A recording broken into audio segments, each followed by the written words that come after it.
Bonjour Valérie. Bonjour Hélène. Alors on est venu ici pour parler des produits que tu proposes et que je peux aussi utiliser en soins pour moi ou pour peut-être pour d'autres personnes. Vraiment, c'est quoi cette médecine de la rose en fait? La médecine de la rose est quelque chose qui revient un petit peu à cette époque de l'humanité et qui a été énormément utilisée dans les temps anciens.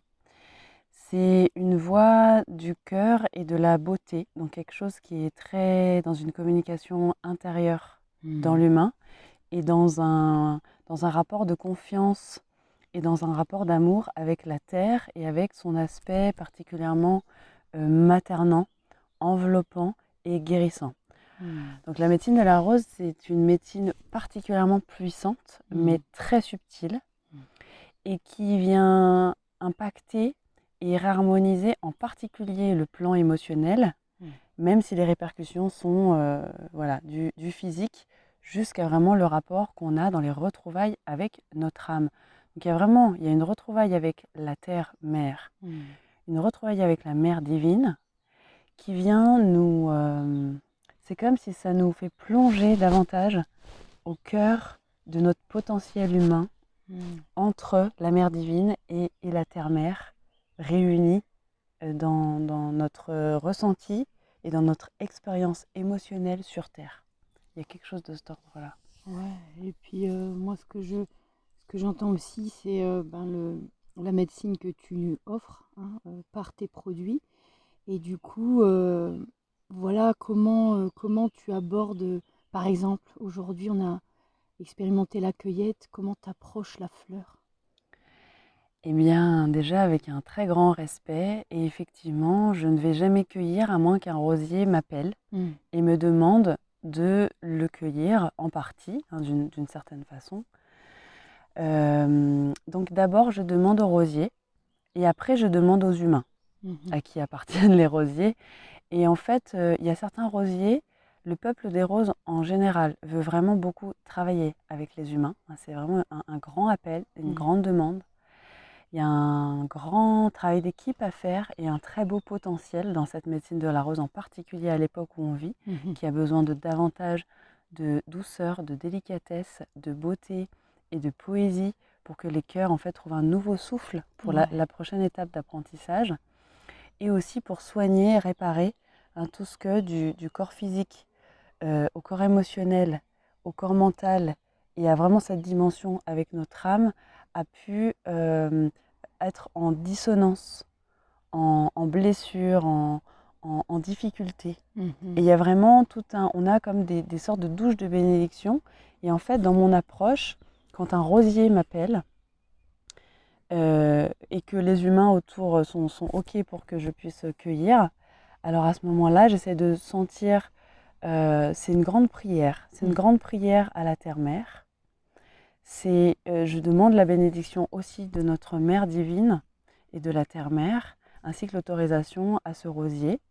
Et ensuite, est-ce qu'il veut plutôt que je cueille des pétales, des boutons, à quelle quantité, Mmh. en respectant les insectes qui sont en train aussi d'utiliser tout ce biotope qui a besoin aussi de ces fleurs. Eh oui. Donc pour que ce soit comme un partage d'équipe qui est le futur de l'humanité. C'est ce partage en fait entre l'espèce humaine, végétale et animale Mmh. qui se fera de plus en plus en harmonie, comme ce que je vis quand je fais une cueillette autour d'un rosier, une Mmh. sorte de danse où tout le monde s'écoute. Donc en fait, il y a quand même aussi une écoute qui est particulièrement fine, qui est subtile, une grande responsabilité à veiller à mon équilibre personnel, à mon ancrage et à un état doux et à un cœur aimant Mmh. pour pouvoir faire ce genre de cueillette et pour que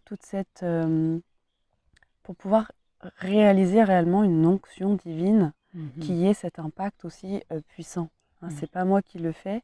En réalité, c'est vraiment j'écoute pour que tout cet esprit des roses puisse guider euh, tout le process de la cueillette à la fabrication avec certains mantras de guérison et de grande sagesse aussi assez puissants pour que l'expérience d'un huile ou d'une huile, d'un baume puisse être la plus complète et la plus douce. Mmh. Donc ça s'adresse toujours souvent à des gens qui ont une sensibilité particulière, mais ce qui est très intéressant, c'est que même si on n'a pas une grande sensibilité, bah ça fonctionne. Mmh. C'est juste notre degré de réception qui pourra en prendre une partie. Ouais. Mais dans tous les cas, l'utilisateur a aussi sa part d'ouverture de cœur Mmh. pour que le travail ait un petit peu son apothéose Mmh. dans l'utilisation. Ouais. Ouais, merci de ce partage. Pour vous partager aussi à tous et toutes. En fait, moi, j'utilise en soins aussi, dans les soins de guérison du féminin, hein, du féminin blessé, mais aussi dans les soins douceur de femmes enceintes, pour le ventre, avant la grossesse, après la grossesse. Donc voilà quelques partages pour cette utilisation, mais à mon avis, il y en a plein d'autres pour tous ceux qui nous regardent. Donc je vous invite à contacter Valérie pour toute cette douceur et cet amour pour les roses. Merci. Oui, c'est vraiment une grande Un, bénédiction qu'on reçoit en fait hmm, de ces fleurs et dans cette époque spéciale. un appel. Merci à tous, à bientôt. Merci.